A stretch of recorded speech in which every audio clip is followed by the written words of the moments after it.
Let me show you something. What you're looking at here are the more than 590 plazas or privately owned public spaces scattered throughout New York City. And if you were to knit all of these spaces together, they'd be larger than the floor space of one World Trade Center. Now, these spaces could be centers of culture, commerce, and conversation, like Piazza del Campo in Siena or Trafalgar Square in London. But most of them look like this. So why are so many left lifeless and empty? Well, they weren't really designed for us anyway. This story begins in New York City in the early 1900s during the early skyscraper boom. And New York was becoming even more congested and its streets increasingly cloaked in shadows.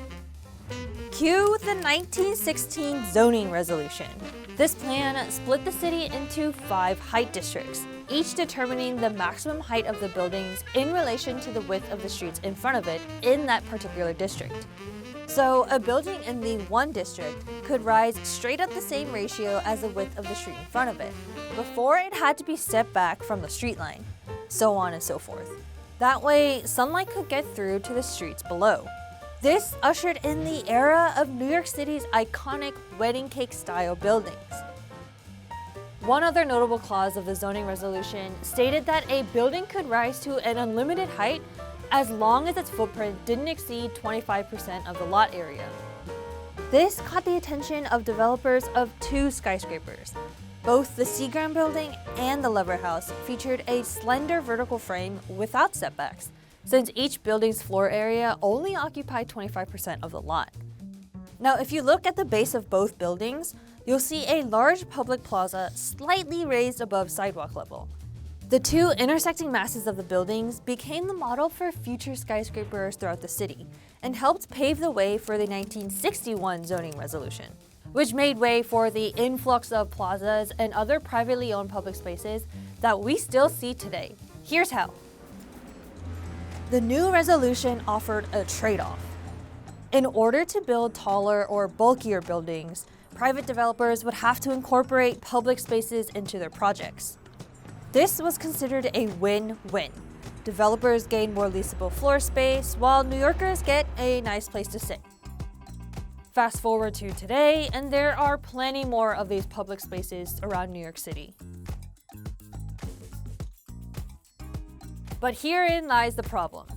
These public spaces weren't really designed for the people, but rather more for the developers. A 2017 report found more than half of the 333 privately owned public spaces surveyed were non-compliant. They restricted entry to the public, and in some cases, restaurants even occupied the public spaces with outdoor seating. Now, the report was presented to the New York City Department of Buildings, but they responded with a simple stating that they will only perform inspections when an individual complaint about a specific site is made. The city's comptroller put it plainly: New Yorkers are getting cheated out of public resources, and the developers are getting benefits and giving back nothing in return. Now, the city is trying to fix these issues. Take Water Street, for example. This would affect 20 buildings with almost 6 football fields worth of public space combined. And what they choose to transform their spaces into? Storefronts. The city argues that retail shops are the secret sauce that will bring back the past vibrance of the plazas and positively impact the neighborhood. Skeptics see this as another cash grab for private owners. They already get profit from the added floor space, but now they can collect rent on the new storefronts too. Since the early 2000s, the City Planning Commission has continued to modify parts of the original 1961 zoning resolution in an effort to be more inviting.